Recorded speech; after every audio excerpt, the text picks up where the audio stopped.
Bienvenidas y bienvenidos a un programa más de Aprende en Casa. En esta sesión vamos a ver un tema fundamental en la historia de México que tuvo repercusiones en la vida política y democrática del país, el movimiento estudiantil de 1968 y su influencia. ¿Ya tienen con qué anotar? Si no, vayan rápido por papel y pluma para que escriban las preguntas y actividades que deberán resolver e integrar en su carpeta de experiencias. La década de 1960 fue crucial en la historia del mundo. Se recuerda sobre todo como la década de la rebeldía juvenil. Los jóvenes querían cambiar a la sociedad, las costumbres y los valores para tener más libertad. Los jóvenes criticaron el modelo capitalista, es decir, la sociedad de consumo. Escuchaban a los Beatles y el rock and roll. Esto escandalizaba a los padres y a los sectores de la sociedad más conservadores. También se manifestaron contra la guerra de Vietnam y el muro de Berlín. Fueron los años del movimiento hippie y las consignas de amor y paz. Fue cuando el hombre llegó a la luna y cuando el movimiento de Che Guevara fracasó en Bolivia.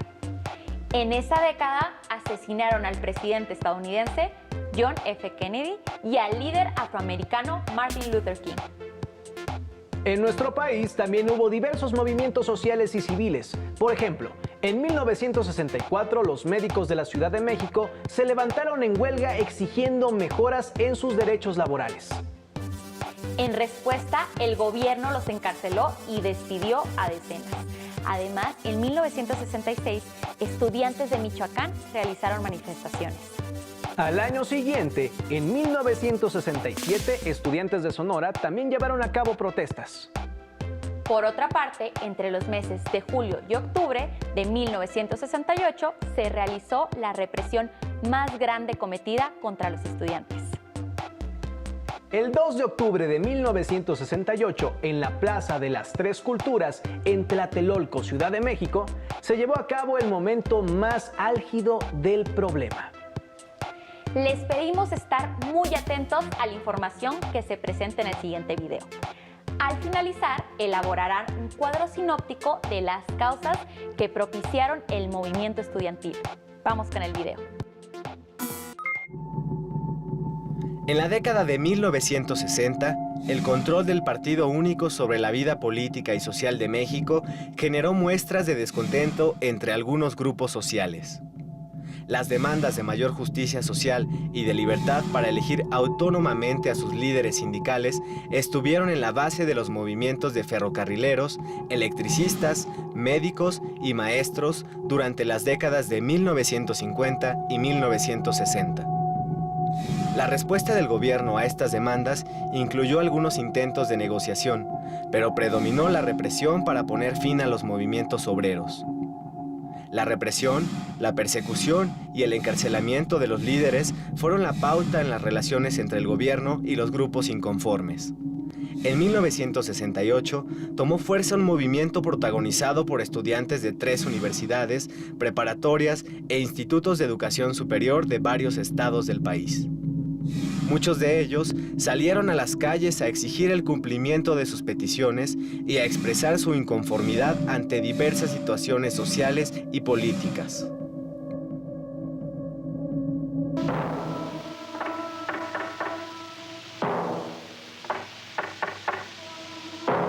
El movimiento estudiantil de 1968, ahora hay consenso entre los historiadores en que fue el movimiento social pacífico, ciudadano más importante de la segunda mitad del siglo XX. Es un movimiento que se da en un momento en el que no hay una crisis económica en México, curiosamente. Sin embargo, en lo político vivíamos bajo las coordenadas de un régimen de partido de Estado. El control que tenía en ese momento el gobierno, que estaba representado por el Partido Revolucionario Institucional, era un control político casi monárquico, ¿no? La figura del presidente era la que decidía en todos los rubros del país. Frente a esa situación, frente a ese contexto, es que se produce el levantamiento estudiantil de 1968, en el contexto de una oleada de revueltas estudiantiles prácticamente en todo el planeta. De manera que en el caso del 68 mexicano, Es muy interesante porque es una revuelta generalizada. Son estudiantes básicamente del Politécnico y de la Universidad Nacional. Es una rebelión básicamente enfocada en un principio en contra de la represión policíaca y de los granaderos. Hay una primera etapa del movimiento estudiantil caracterizada a finales de julio por la entrada o por un despliegue represivo policíaco y posteriormente de los granaderos, posteriormente del propio ejército mexicano, que culmina con un episodio muy importante que es el bazucazo. Entonces llega el ejército mexicano y ¿qué realizan? Nada menos que con una bazuca rompen la hermosa puerta colonial de la escuela preparatoria número 1 y atrás están unos muchachos deteniendo esa puerta en donde se calcula que fueron entre 8 o 10 cadáveres, 10 muertos. Esto, digamos, es lo que desencadena la respuesta inmediata del rector Barros Sierra, prácticamente al día siguiente, donde hace un discurso en donde afirma que la autonomía de la universidad ha sido violada. Y esto es, digamos, el punto de partida para que las diferentes escuelas de la UNAM y del Politécnico se levanten en huelga a partir del 1 de agosto. ¿Qué era lo que exigíamos nosotros? Que se castigara a los jefes del ejército, que se castigara a los jefes policíacos, a los jefes de granaderos, que se indemnizaran a esas familias que habían perdido a sus hijos. Justicia era lo que pedíamos. No atentábamos en lo más mínimo contra la estructura del gobierno. Las demandas de los estudiantes son muy concretas, se refieren a la libertad de los presos políticos, a la supresión de algunos artículos políticos que estaban en la Constitución que habíamos heredado desde la época de la Guerra Mundial y que actuaban en contra de la disidencia política, y básicamente medidas muy específicas para denunciar la represión y los excesos de la represión policíaca. Esto aglutina rápidamente en unos días a un órgano que es muy importante, que es el Consejo Nacional de Huelga, que es el lugar donde van a darse estas reivindicaciones de los estudiantes, y tenemos ya el inicio del levantamiento estudiantil. El triunfo de la Revolución cubana en 1959 y el posterior establecimiento del primer gobierno socialista en América Latina llevaron a numerosos políticos e intelectuales a cuestionar el carácter de la Revolución mexicana y de los gobiernos que se decían herederos de ella. El ambiente de crítica y la movilización de los estudiantes fueron interpretados por algunos sectores del gobierno como una amenaza y buscaron acabar con él. El movimiento estudiantil se intensificó y encontró eco en algunos sindicatos obreros como los petroleros y los electricistas. Las marchas, mítines y reuniones se multiplicaron y en la mayoría de ellas hicieron acto de presencia elementos de la fuerza pública y del ejército que vigilaban de cerca las acciones de los estudiantes.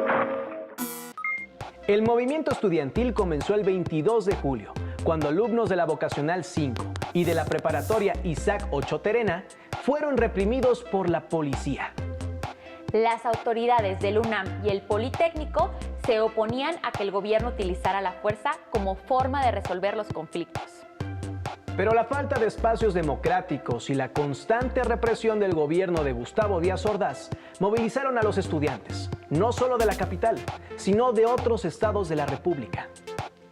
El gobierno se negó a dialogar con ellos, ya que los consideraba revoltosos y los acusaba de ser comunistas. Estas acusaciones tenían mucho que ver con el ambiente propiciado por la Guerra Fría, en donde el mundo se debatía entre el capitalismo y el comunismo. Los estudiantes luchaban por la libertad de expresión y agrupación, solicitaban castigo por la violencia que sufrían y exigían la libertad de los presos políticos. Es decir, de quienes habían sido encarcelados por tener ideas contrarias al gobierno. Pero ninguna de sus peticiones fue atendida por el presidente de la República.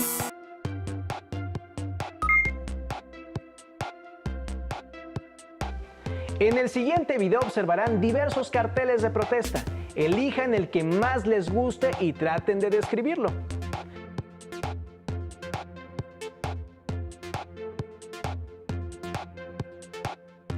¿Qué creen que trataban de expresar los estudiantes?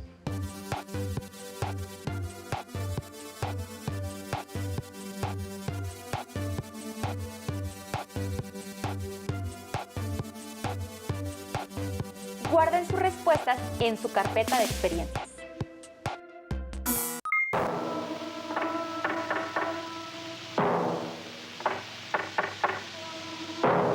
Una primera parte tiene que ver con la gráfica, ¿no? Y con los carteles que podemos ver presente aquí atrás de mí. Está esta pared maravillosa que muestra la manera como los grupos estudiantiles se apropiaron, entre otras cosas, de todo el discurso olímpico y utilizaron toda la simbología olímpica, pero la adaptaron, por supuesto, a los móviles políticos y culturales que guiaban el movimiento.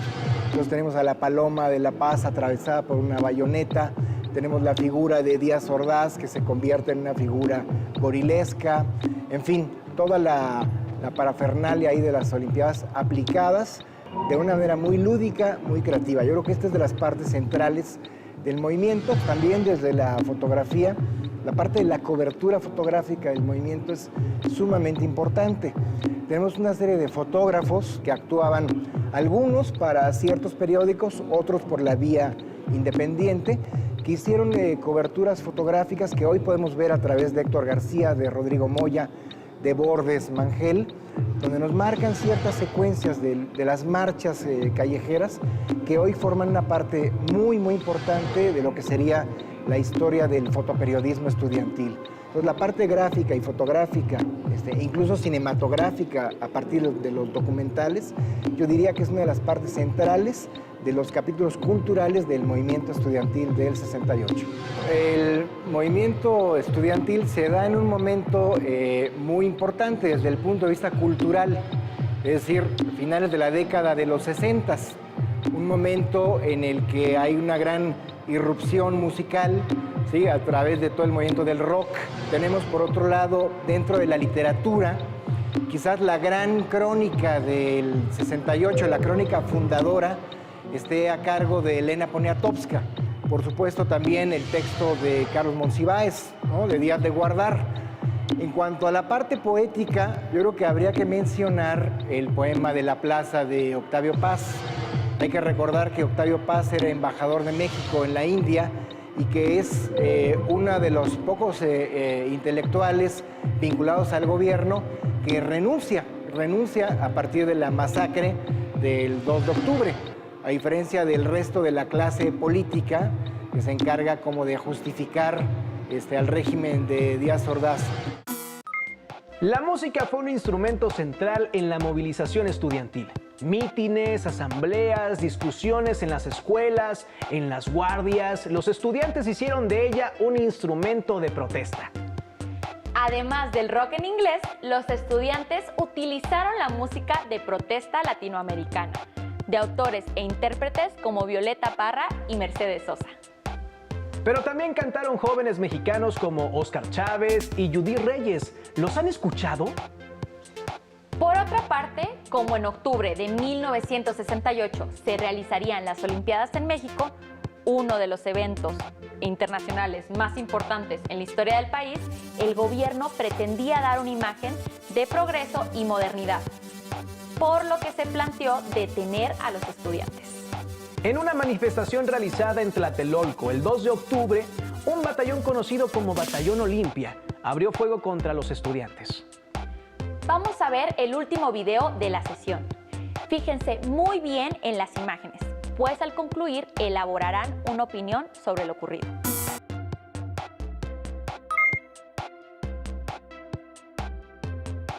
¿Qué opinan de la manera en la que el gobierno decidió solucionar el problema?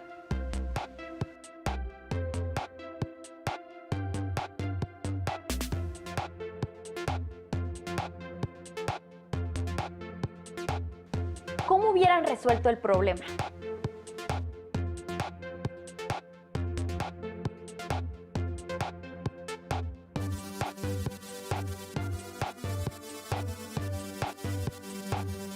Vamos al video.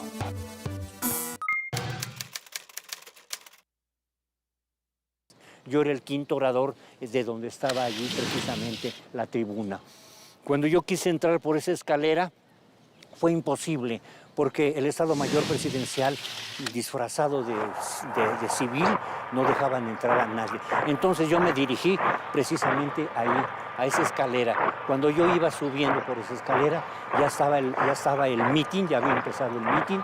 Salió precisamente de ahí un helicóptero, dio la vuelta el maldito helicóptero, se fue para allá, regresó, volvió a entrar y cuando pasaba por aquí lanzó una luz roja.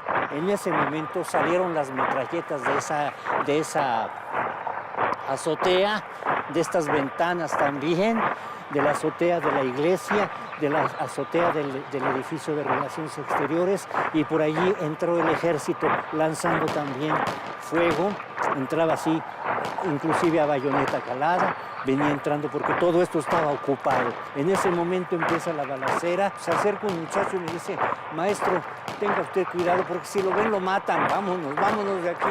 El muchacho me lleva del brazo derecho y en ese momento una bala le atraviesa la cabeza. Esa bala era para mí. Ese joven me había salvado la vida. Como les digo a ustedes, para mí este hecho es el de más trascendencia de mi vida. 2 de octubre no se olvida y es de lucha combativa. Tan solo 10 días después de lo ocurrido en Tlatelolco, se inauguraron los Juegos Olímpicos a celebrarse en el país.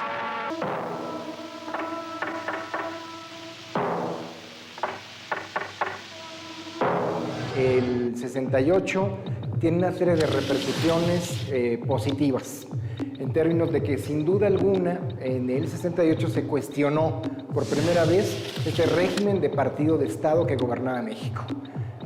A partir de ahí lo que viene es una transformación muy gradual del sistema político mexicano, ¿sí? Lo que tenemos en los siguientes 30 o 40 años es una pérdida del poder por parte del Partido Revolucionario Institucional, que tiene que compartir, digamos, la administración pública con otros partidos de oposición hasta llegar a la alternancia política en el año 2000. Sin duda, uno de los puntos de partida de esta modificación del sistema político mexicano hay que encontrarla en el 68. La otra serie de transformaciones importantes tiene que ver con el mundo cultural, es decir, finalmente el 68 es una gran crítica de los modelos culturales que privaban en México en aquella época. Es una reivindicación de un Estado de Derecho plural y democrático, que se va ejerciendo con altibajos en los siguientes 30 o 40 años. Entre las partes negativas o las repercusiones negativas del movimiento, habría que mencionar el 2 de octubre, es decir, no podemos omitir que esto culmina con una gran matanza, un operativo que yo catalogo como un crimen de Estado. A partir de ahí, entonces, en el 68, se incrementa también la represión por parte del Estado mexicano. Lo que tenemos es que una parte de estos jóvenes apuestan por la lucha armada, ya sea las guerrillas rurales o sobre todo las guerrillas urbanas, que tienen un peso importante en la década de los 70s, y nos asomamos a un capítulo terrible, que es el capítulo de la Guerra Sucia, donde el Estado mexicano utiliza al ejército y también desaparece a ciudadanos. Díaz Ordaz decía que el 68 mexicano no tenía la menor importancia, que iba a desaparecer rápidamente de la memoria histórica. Hoy, a 40 años, podemos decir que sucedió exactamente lo contrario de lo que previó el presidente. México es diferente, entre otras cosas, a partir del o gracias al 68, porque indudablemente que el saldo positivo es lo que predomina en este gran movimiento ciudadano, este gran movimiento civil, el más importante de la segunda mitad del siglo XX.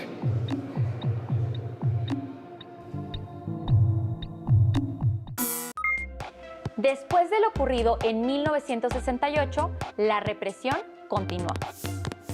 En 1971, en el jueves de Corpus, hubo una nueva matanza de estudiantes llevada a cabo por los halcones, un grupo de paramilitares, es decir, grupos armados organizados parecidos al ejército, pero que no pertenecían oficialmente al Estado. La censura gubernamental trató de ocultar la represión del movimiento estudiantil. Durante varios años no fue posible presentar fotografías ni filmaciones sobre el movimiento. Después de muchos años y gracias a los avances de las luchas democráticas en el país, se fueron abriendo los archivos sobre lo ocurrido. Lo cual posibilitó conocer lo que pasó en esa década, siendo relevante el trabajo de los historiadores para esclarecer muchos de los acontecimientos provocados por el gobierno. Es muy importante que todos conozcamos estos hechos y hagamos que la memoria de esas personas que murieron defendiendo sus derechos perdure por muchos años más. Que su lucha siga siempre viva y que defendamos sus ideales. Los invitamos a que platiquen con su familia sobre el tema. Si tienen parientes que hayan vivido en esa época, pídanles que les cuenten lo que ellos vieron, lo que ocurrió en su entidad, su opinión sobre la represión en esos años y cómo ha cambiado el país desde esa década hasta nuestros días.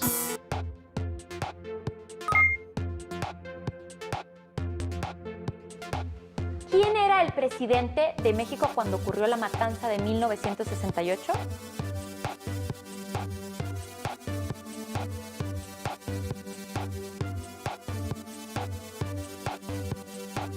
¿Cuáles eran las peticiones de los estudiantes en 1968?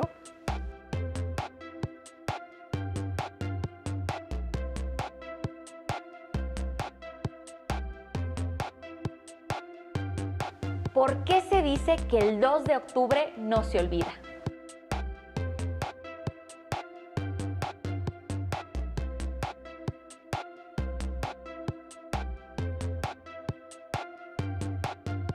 ¿Cuáles fueron las consecuencias del movimiento estudiantil?